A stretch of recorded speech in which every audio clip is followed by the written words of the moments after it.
Thank you.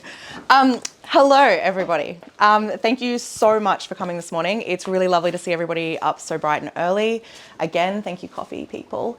I am going to be reading straight off this because in true creative style, I may have finished this early this morning. So I am going to be doing a grade 12 kind of presentation with this and just ignore it. Also, I just wanted to thank Tamara. I'm really excited for the future of Creative Mornings going ahead. Powerhouse at the wheel, the helm right here. She's a bit of a superstar. Please go and follow her and see all of her fun adventures on socials. There's a lot of cats, but follow. There's a lot of cats. And also having the Creative Mornings here is a little bit special because obviously this is where I work, but also it's a cute little venue for us to host for creatives to come in. That's what we're all about. So I'm really excited to have you all here this morning. I'll get started and I'm looking forward to meeting you all after the talk with more coffee. And so anyway, I'll get started. So for those of you who are new to Side Gallery, if you haven't been here before, I'm the curator here and together with Lisa, she's the running around manic looking one. She's around, yep. We have created this little space to invite creatives to share their work and ideas through exhibitions, residencies, and commercial opportunities. But I'm getting a little bit ahead of myself and I'll need to start at the beginning so that I don't miss anything fun. So, this is my little... Cool. To be honest, I had initially thought that I had pulled the short straw when I found out this month's theme. There have been so many epic buzzword themes that have gone on in the years before, and if you've come to Creative Mornings before, you know that there are some really fun ones like Muse and Wonder, which Bonnie Hislop. There was even Kismet last month, and I was like, just missed out on that one, because now is a little bit frightening. And I think that something that I wanted to kind of touch on is that as a creative and as someone who works with a lot of creatives, I think that now is, yes, unprecedented, but also I didn't just want to do the easy thing and just talk about COVID. I think that it is really relevant. It's a big thing for right now, but I also think that we've kind of come a little bit beyond that and our evolution is slowly taking us into new areas. So, I went off script, oh my God, hang on.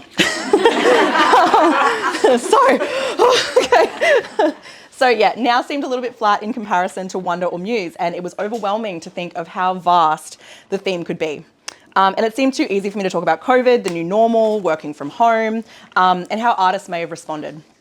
So you may have noticed that the value in your work, it increased or decreased over COVID just based on what you did and how people were feeling over isolation. If they were feeling a bit spendy, a little bit shoppy, it might have been good or it might not have. It just really, really impacted a lot of creative businesses.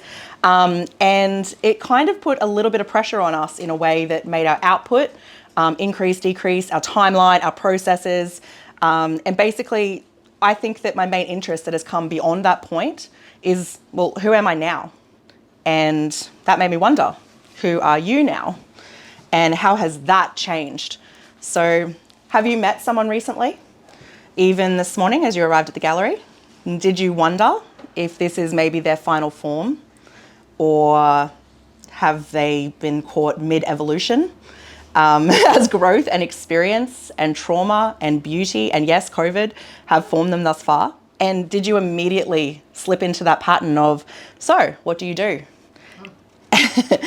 Rather than, so who are you right now in this point in time? And is that version of you aligned with who you thought you would be?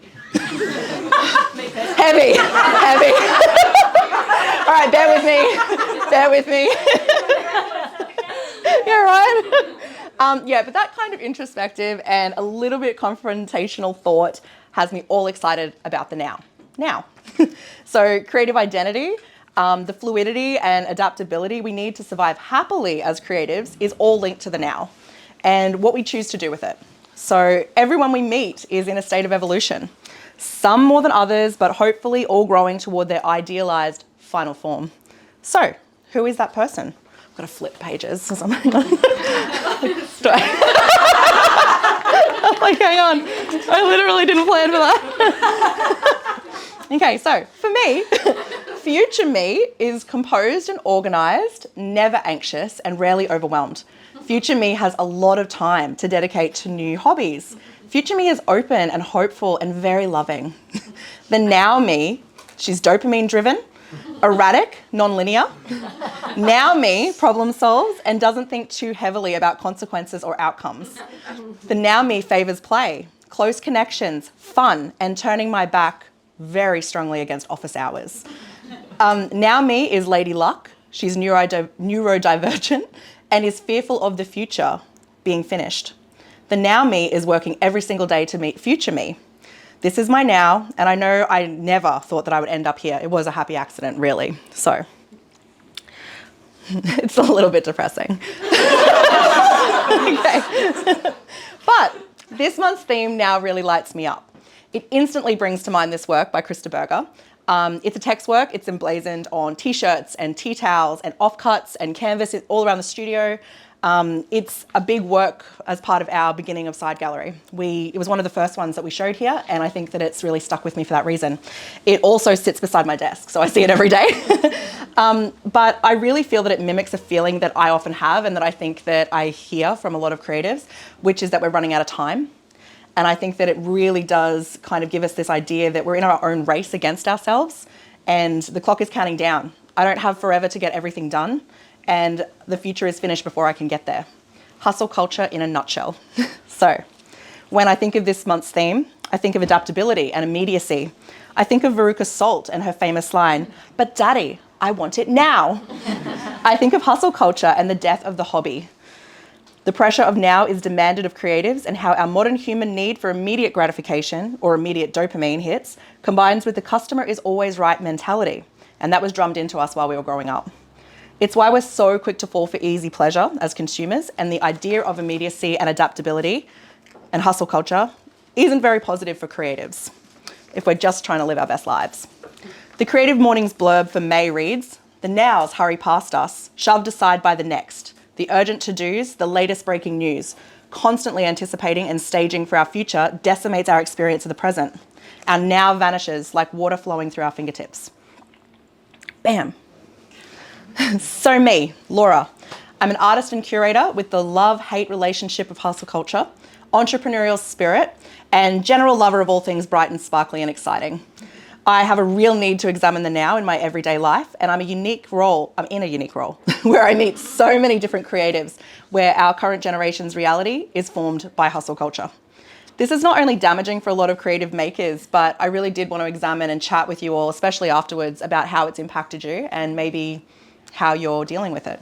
Give me tips. But back to Veruca's famous "I want it now" line, I'm feeling it a lot. So I made a little thing to depict how hustle culture can be a great opportunity for artists or a sad reality for creatives who may or may not be conditioned to be yes people or people pleasers, who are often paid in exposure and who are often pressured to turn every hobby into a stream of income. Do I just hit it one more time? And if I don't get the things I am after,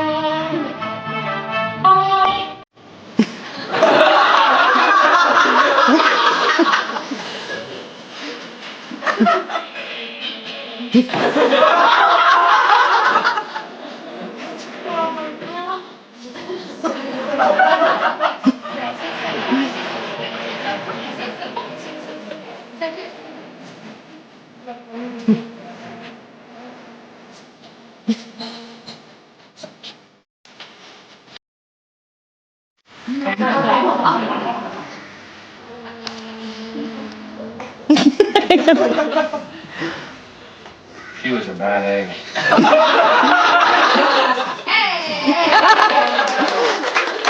As you can see, I'm very good at video editing. Definitely learned how to do that on YouTube last night.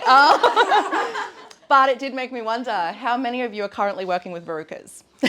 How many of you are having those... Oh, is it me? No. Am I the Veruca? But yeah, anyway. So I currently work at Side Gallery as curator and consultant, social media manager, general gallery manager too.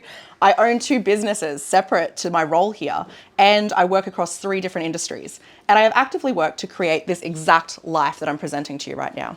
I wear a lot of hats. And here we go.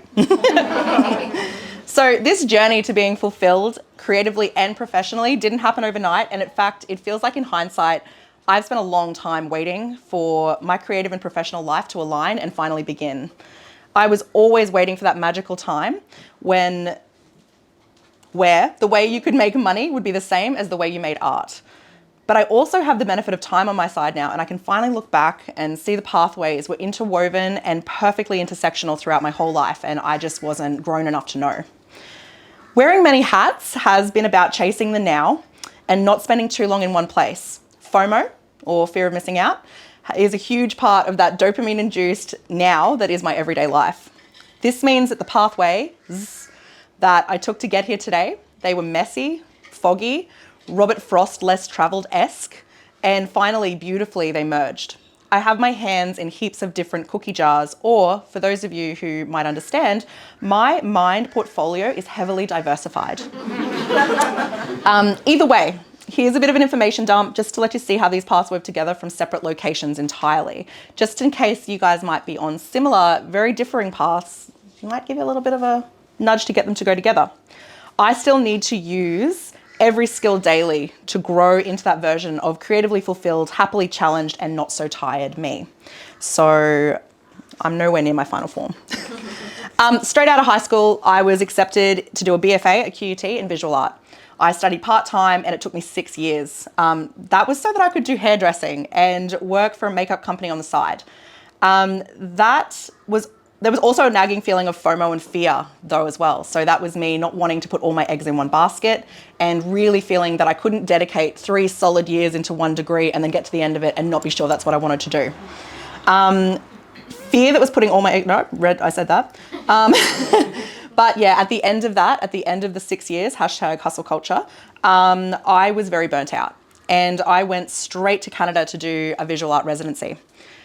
I handed in my last assessment for my degree at midnight and boarded the plane at 10:20 a.m. the next morning. And this was my first big overseas trip and I did it solo. I left my puppies and my partner and I went around the world, other side of the world, to make art.